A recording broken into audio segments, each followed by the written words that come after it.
Ocala.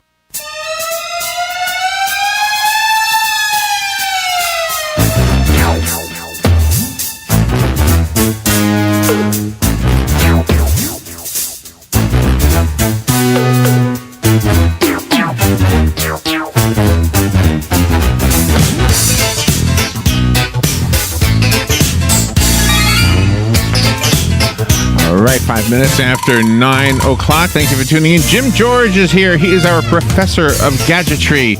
If you have a question about your gadget, your app, your smartphone, your TV, What's My Line? Old TV show. I have a question for Jim about What's My Line. Phone number is 622-9622. And as we approach what did I do? Say something wrong? As we approach a weekend with the hurricane. We're talking about the goodies. Jim has been very busy. He told me off the air. So good morning, Jim. Good morning. Good morning. Yeah, I have been busy. Busy. Everybody wants something and wants it now. What? And the hurricane is the reason?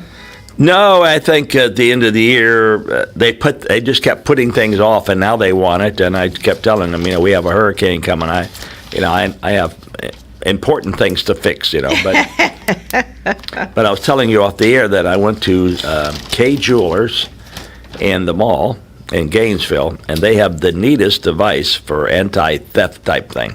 Really? So it's a people counter that's in the ceiling. You don't necessarily see it. Oh, really? And it's got two cameras, and so the cameras act as stereoscopes. So they take pictures from you from both sides and create a composite. Oh. But it's a calibrated camera, and so the camera we have to measure from the ground to the ceiling, and in this case it was 10 foot 10 and a half inches. Uh-huh. And so they calibrate the camera as being 10 foot 10 inches, because it's about a half inch to an inch thick. And then they have you walk in and out of the mall multiple times from different directions, and they'll say, "Oh, we see you as 4'6". Let us recheck that. Okay, we see you as 6'1", and they keep changing the initiation of the camera. Oh, really? Until I walk through at 5'7". And they say, okay, now it's a perfect stranger, maybe a 6-footer guy walking by. Hey, would you walk under? Right. And he walks under. They say, hey, we see him at 5'11" and a half. Yeah. And so, make a long story short, now when you go into these jewelry stores, they not only have the cameras that see you facially coming towards you. Right.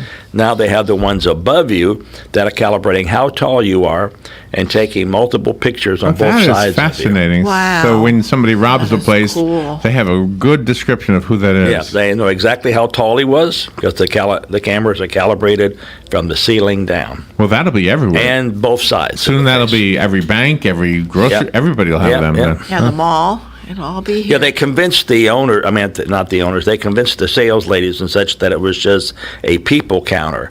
But when, so that Zales and K Jewelers and such would just know how many people enter their store. Right. But then they found out that it really was a camera. And instead of being disheartened by it, the cameras are only looking at it's not looking at the clerks. It's looking straight down at the entrances. Right. Who's coming into the area and who's leaving. So does it count in addition to? It does. Oh, it does. Okay. And it sends, it's of course on the internet, so it sends that information to Zales corporate like every 10 seconds. So right away. Within a 20-minute period or whatever, they know exactly how many people enter the store. They know what their busiest hours are. They know how long a person stayed in the store. They know what the person looks like as far as elderly, young, everything. Right. Wow, that's amazing. It is. It's very interesting. And I would think if there's any really positive use for technology that has nothing to do with technology, nothing to do with entertainment,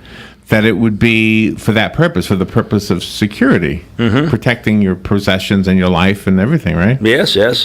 So what you're saying is eventually the entrance to Sears, the entrance to Lowe's, they're all going to have these, and they're going to count how many people came in this entrance, how many came in that entrance. The one complaint I've always had about, like, when they show a picture in the Star Banner or any news source of somebody holding up a bank, it's like the most horrible picture. That's right. It's like, come on, we don't have better cameras than that? I know. It's terrible. Even the 7-Elevens and all the stores, they get Rob, multiple times.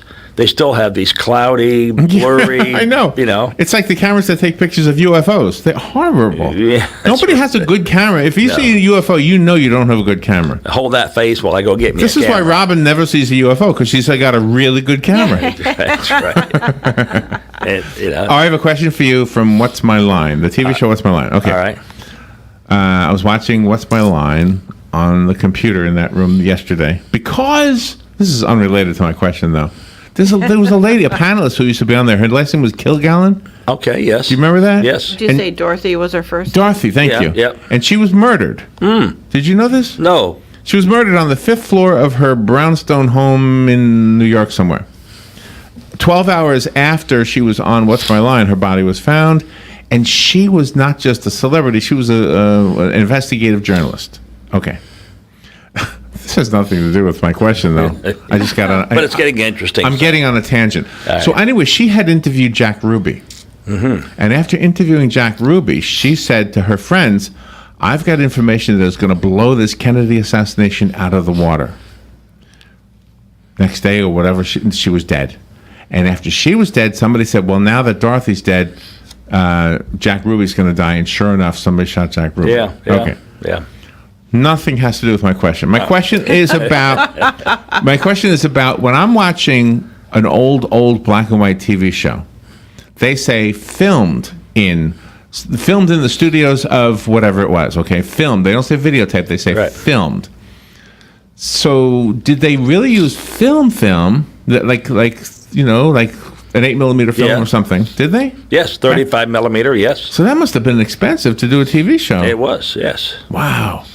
Yep. And those films are still around. That's what Ted Turner made his fortune off of, was taking old black and white film and colorizing it. Right. Running it through a computer that would sense the different shades of black, and white, and all the in between, and saying, oh, this must be a green, this must be a red, so on and so forth. Oh, wow. That's how they did that? Yeah, so that's how Dorothy and the Wizard of Oz and all that got colorized. You know, Woody Allen testified to Congress to get him to stop doing that. Did you ever know that? Because he felt like this was his art, and he chose black and white. But I think in those old movies, they didn't choose it. No, that's what they had. They had no choice. So the other question I have, I'm sorry to be That's good. digging Good. into history. Film is good. But videotape now, I was wondering about this. Yes. In the old video recorders that we used to all have, there was a head. Like in an audio recorder, there was a stationary head. But the Right. video recorders had these big, round, spinning heads. Yeah. Right? Right, drum, yep. Okay, what did that do? Why did it need to spin? Well, the tape was moving past it at one speed, Right. and the drum was going, I think, 4.5 times faster, so it was putting a bunch of information on that little area that was running past it. So all the different nuances. And remember, there were multiple channels. Remember when hi-fi came out, and then stereo came out, and then it was a 2-channel recorder and a 4-channel, and then you'll hear where they have 4-head recorders. Yes. And, things like, so that's what it is. It's either multiple heads, because it's one drum with multiple heads, or it's multiple information on one tape at one spot. Do you know the early Robin and the Giant music was all done on 4-track recorders? Mm-hmm. 4 tracks. That's all we had. Right, 4 tracks. 4 tracks. What do you have now, 24? Reel to reel, We don't have too. anything.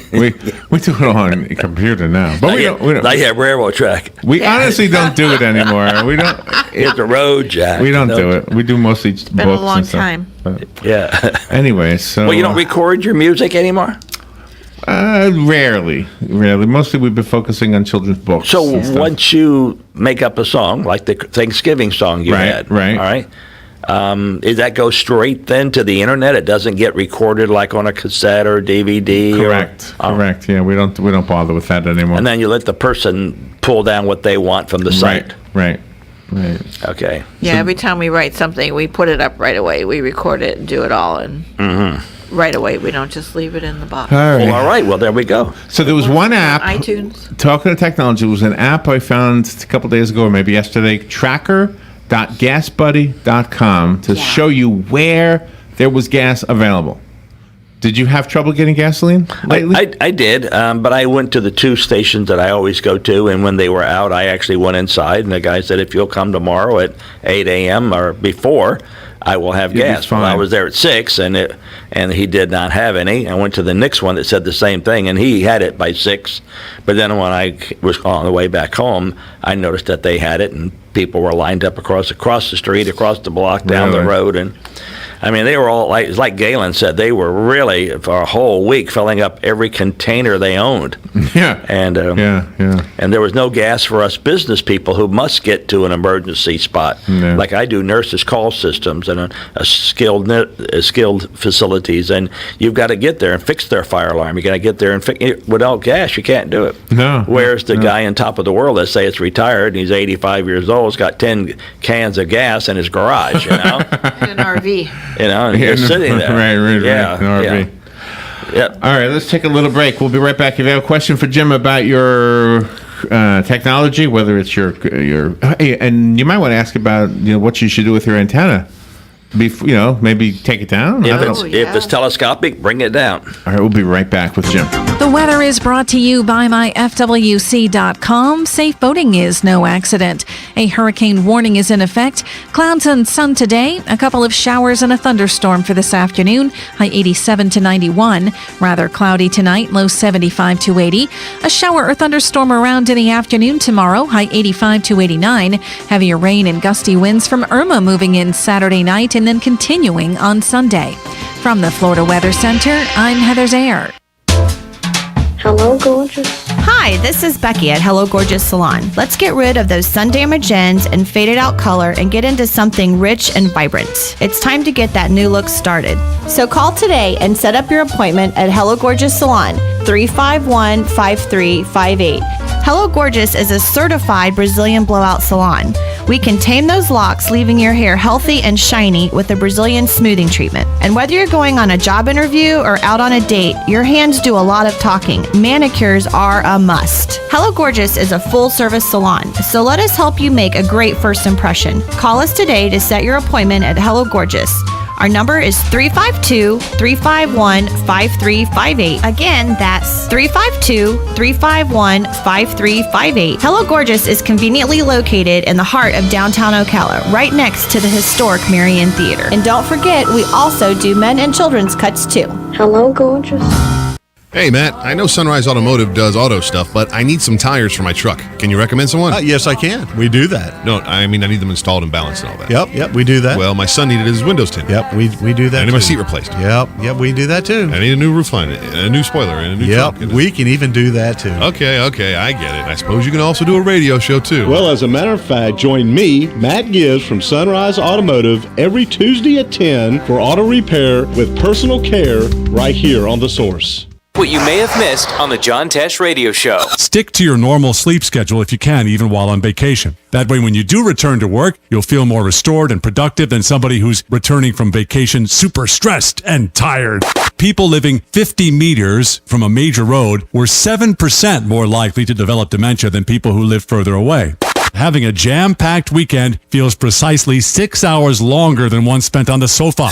Intelligence for your life on the John Tesh Radio Show. Don't miss this stuff.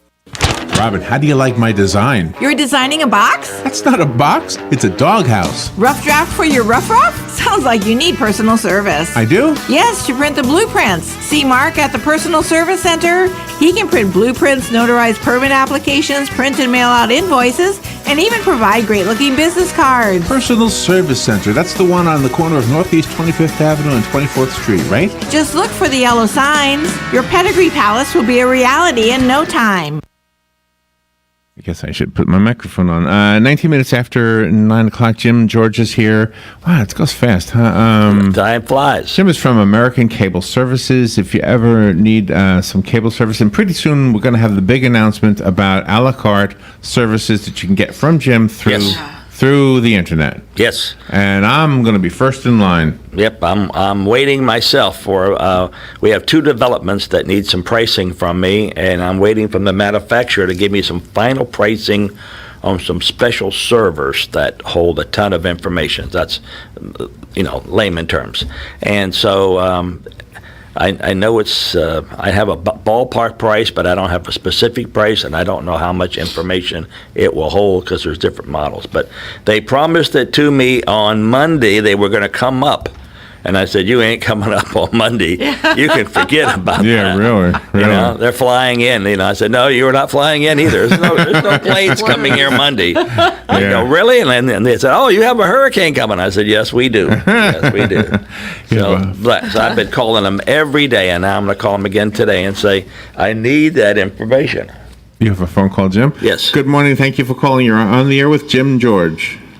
Yes, good morning, Mr. George. Yes. Hey, a neighbor asked me a question. I really couldn't give him an answer about power surges and stuff. I have my, as you know, I call in. I have my own protection. But he said we know we're going to be without power for probably a couple of days, maybe even a week. It's hard to say.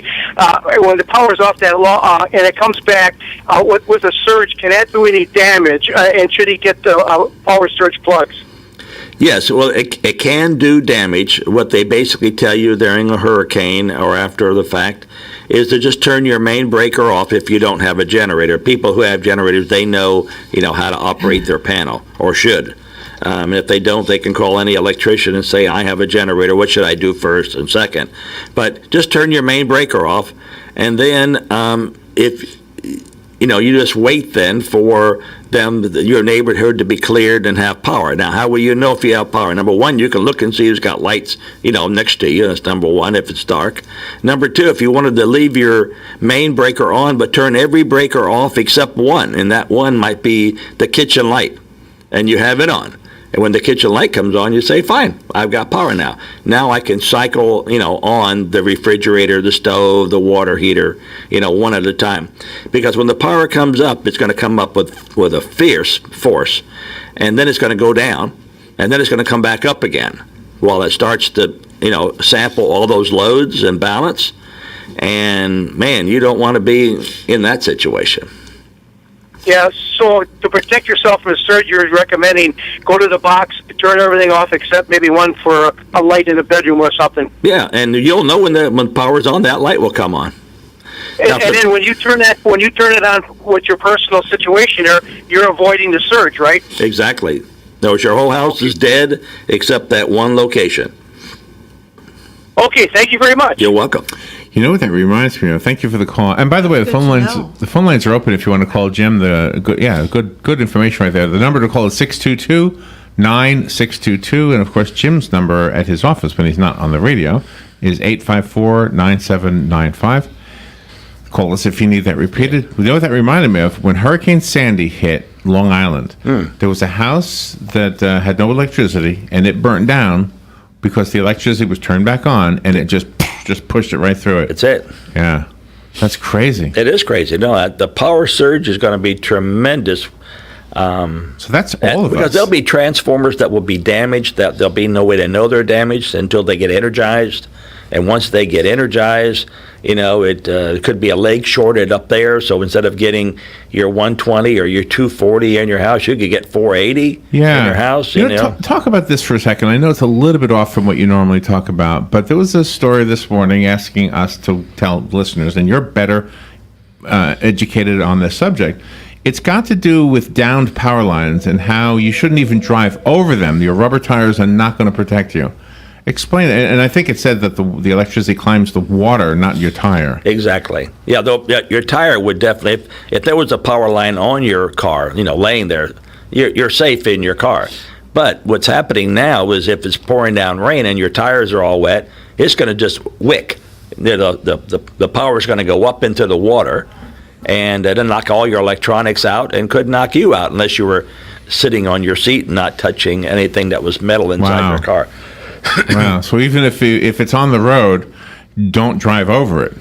I mean, I wouldn't. I would either drive around it or I would turn around and go back. Go the other way, yeah. Yes, I would. Call 911 and do everything you can. See, we know everything there is about electricity, except we know nothing about it. It's going to do whatever it wants to do. It's a mystery, yeah. I mean, it's like lightning. Does lightning come from the sky down or from the earth up? I don't know. So that's what I should do then. Before I leave on Sunday to come here, I should shut off each individual item on my breaker box. And then when I come home, I'll test one like with the light. And then if it's okay, then I'll just flip one switch. That's and a good then idea, wait for a while, like about a half hour So or you're something, going to be flip here another at the switch. studio for about 5 hours? Monday? We'll probably be here overnight Sunday. Yeah, Sunday. Well, do you really want to turn your power off if you have power?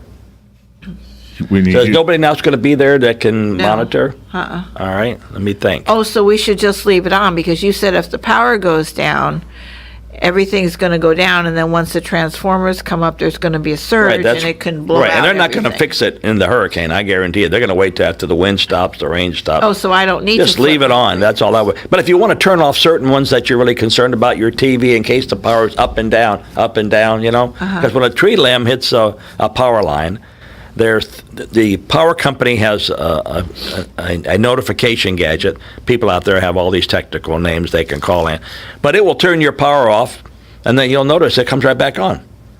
All right, so you're okay. It sensed the problem, but it came back on. If the problem still persists, it's going to shut back down again, and now it's going to last for about 10 to 15 seconds. Then it's going to come back on again, and if it senses the power, it goes off. So it does it 3 times.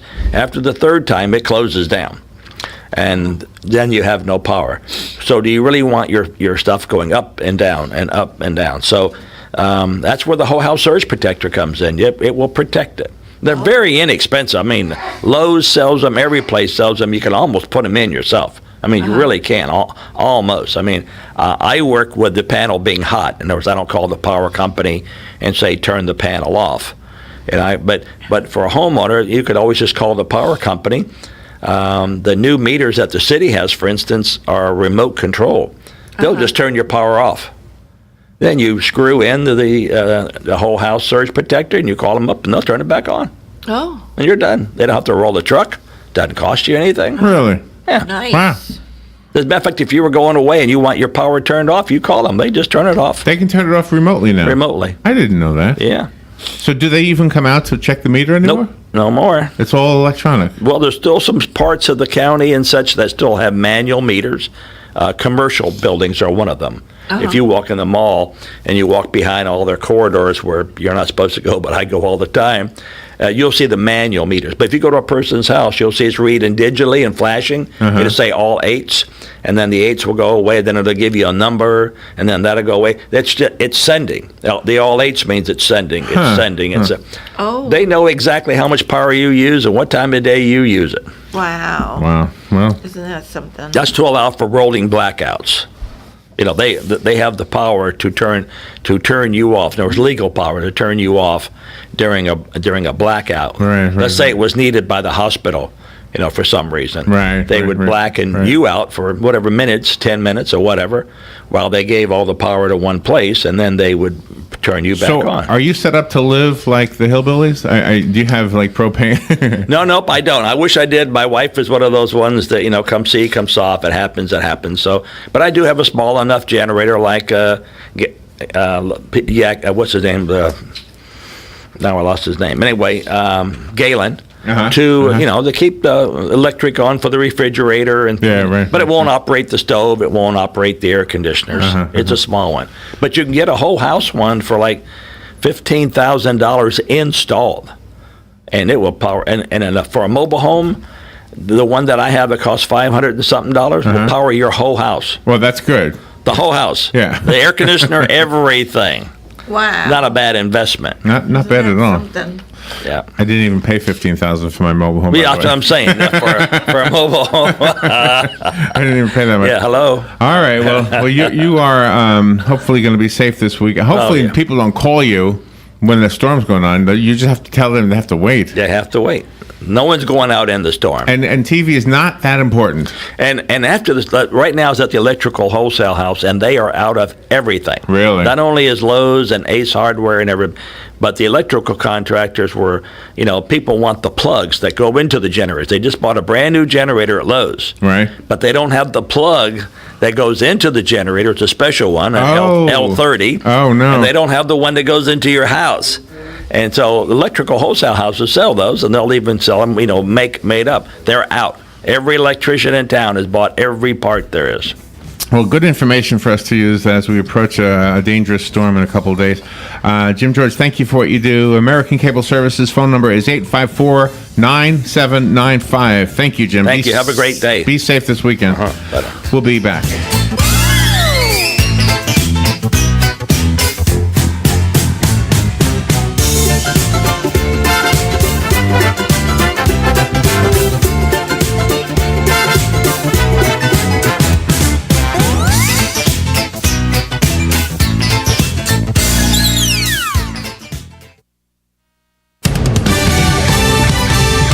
Fox News Radio, I'm Chris Foster. Hurricane Irma is about 500 miles